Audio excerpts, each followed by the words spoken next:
Hi, everyone. I'm Whitney Wyatt with Ehrlich Architects. And our case study is 122nd Street Elementary School, which is located in south central Los Angeles, just south of Watts and north of Compton, about 9 miles inland from the coast.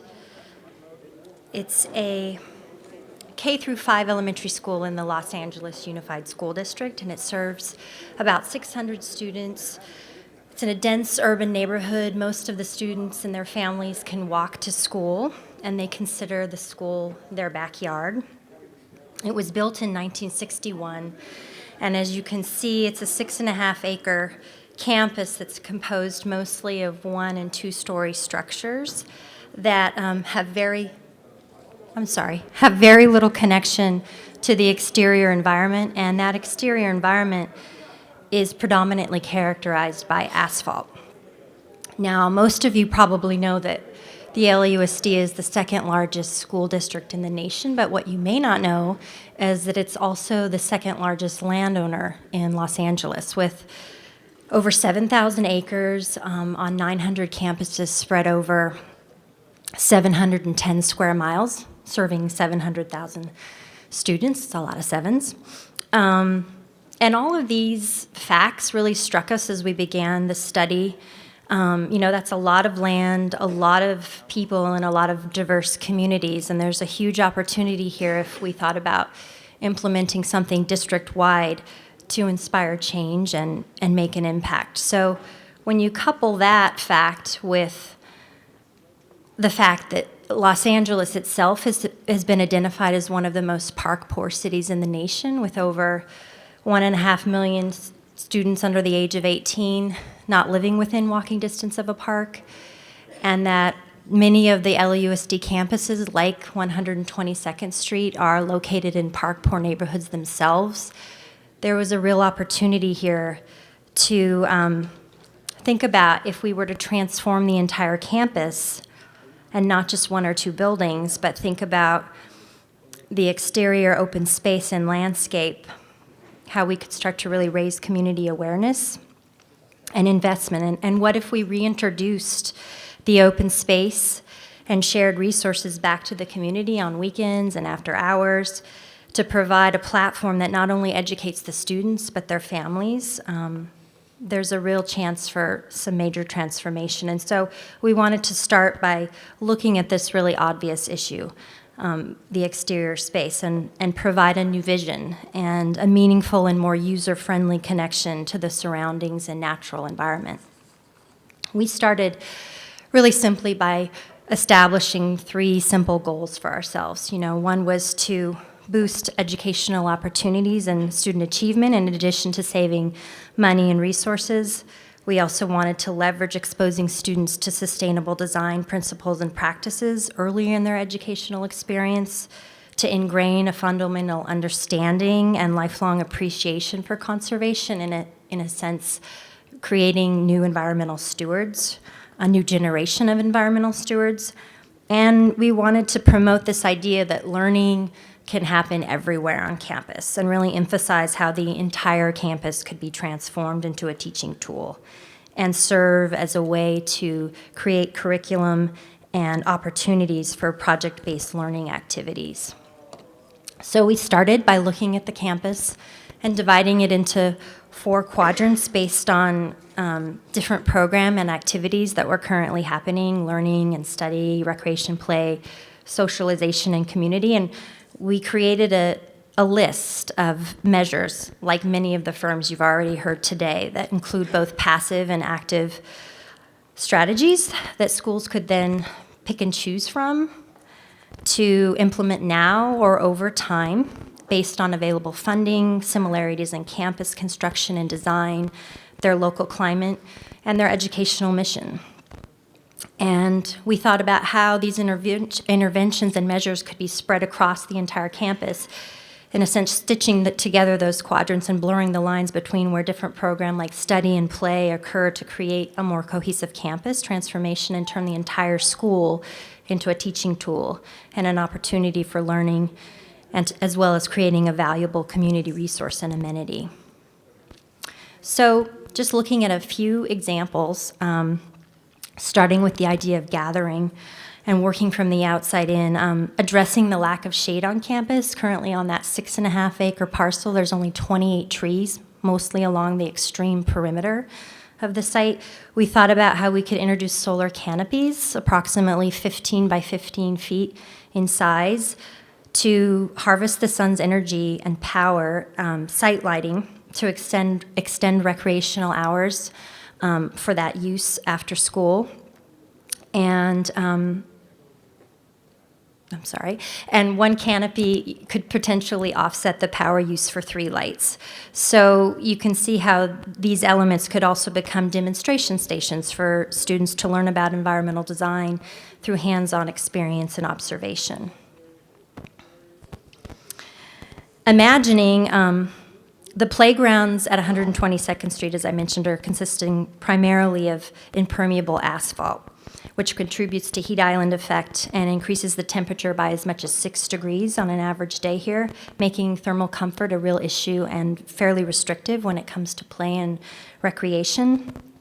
But by introducing permeable materials such as decomposed granite, native species and drought-tolerant plants, and installing an underground catch basin to collect stormwater runoff, the 6.5-acre site could divert nearly 200,000 gallons of water from the storm drain and either infiltrate it back into the water table and aquifer or recycle it for irrigation, while at the same time creating a more natural and diverse playground for students to explore, discover, and imagine, and to provide an opportunity to teach them about California's natural heritage in the LA Basin, their local watershed, and to promote neighborhood awareness about best management practices for water.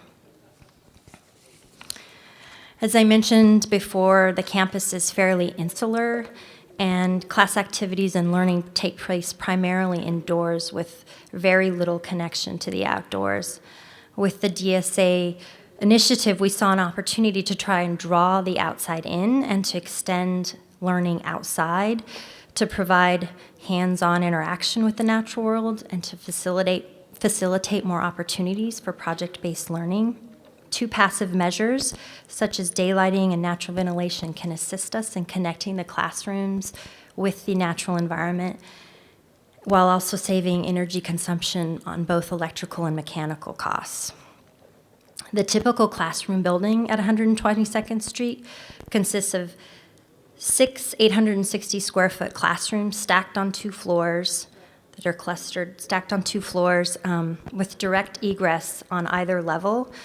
There's a 8-foot wide balcony that also serves as an overhang on the 2nd floor, and the roof also has an 8-foot wide overhang. So there's a lot of protection from solar heat gain and glare. With that said, only 20% of the exterior wall area in each classroom is glazing. And that exterior glazing itself is composed of a single pane of laminate glass, which has become degraded and very cloudy over time. Coupled with that, LAUSD has a policy for strict security measures, and there's security grading, which almost completely creates an opacity to that fenestration, making it no less or no more transparent than the opaque plaster walls that surround it. And so the classrooms essentially rely entirely on artificial lighting.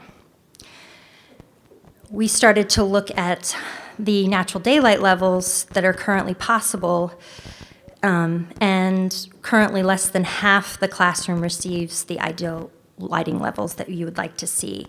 But by replacing that 20% with 60% of the exterior wall and the non-structural area that's surrounding the current glass, we could reduce overall electrical lighting costs by 60% while only minimizing increased cooling loads due to those, minimally increasing those loads due to the overhangs that I mentioned before. You could start to see the results where you start to look at and understand better having that connection with the natural environment and the outdoors.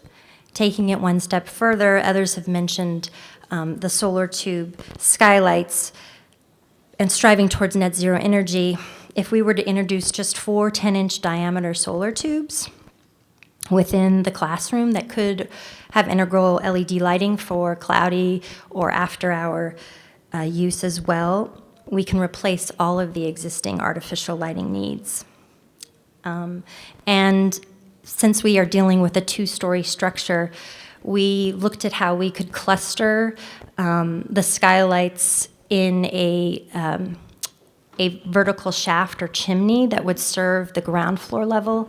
And then that shaft could actually start to work for us in two different ways, providing a stacking effect for natural ventilation. When we start to introduce more glazing and operable windows at the perimeter, we can use this shaft or chimney to promote air infiltration and natural ventilation within the space as well. And all of these things obviously have a positive effect, reduces absenteeism, promotes more productivity and concentration, and again, gives those opportunities to have a connection with the natural world and introduce more project-based learning to the environment or to the classroom environment. And here we're showing how we could start to take over those circulation paths as well, introducing, STEM sort of opportunities. We're calling this our farmer's box, but it could be a science sort of lab as well, where students could really start to interact with and utilize the outdoors in part of their studies. So all of the interventions that I've shown so far are fairly modest and simple. But they still have the ability to create a new sense of place and a new identity for the school campus, which can really help to galvanize the community and gain support and encouragement and a sense of ownership and an investment in sustaining these changes long term. And so we really recognize that the campus edge is very important, and the assembly building on this campus in particular, or just so happens to have a location along the street and in close proximity to the main entry of the school. We saw that is not only allowing an opportunity to serve as the central gathering space where campus and community can come together, but it could also showcase many of the measures to the community and become the new face of the school. So this is a simple diagram showing the auditorium building, which has sort of a shed roof, and there's a small grass turf lawn in front of the building as well. The areas of grass turf could be replanted with native plants and microhabitats, demonstrating local ecology and vegetation to the surrounding neighborhood community, as well as they could, utilize that even as a community garden. Stormwater runoff from this roof alone could be stored in rain barrel fencing to irrigate the gardens and save on water consumption. The assembly building on this campus has a 7,200 square foot roof, which could collect 2,600 gallons of water per year and irrigate a 1,000 square foot native garden for up to 10 months, saving as much as $18,000 annually on water. The daylighting and ventilation strategies we discussed for the classroom could also be employed here to help promote a more welcoming environment to the 200-seat windowless auditorium that currently exists. An ample clear-story glazing with operable windows could be added on the north and south facades while still being protected from glare and solar heat gain by the roof overhangs, and the solar tube skylights with integral LED lighting could be positioned over the center of the space to help provide more uniform light levels without the need for artificial lighting. And sections of the floor to ceiling glazing could also be introduced to provide a more direct visual connection and a physical connection to the outdoors and increase that sense of transparency and openness to the community. While also that could then be sun-shaded and protected by vertical green screens that again promote and sort of telegraph or communicate the school's commitment and alternative or progressive thinking to the community and this change in their culture. So in conclusion, the renovation of a school to reduce energy and water consumption is an opportunity to embrace the environment and leverage it to create a resource for everyone that can have long-lasting benefits, which far last well beyond their time in primary or secondary school. The changes can be transformational and influence today's youth, who will become tomorrow's leaders and champions for the future of sustainability in the environment. We want to implore you, I want to implore you to join me and to join us in raising awareness and spreading the message and changing California one school at a time. Thank you.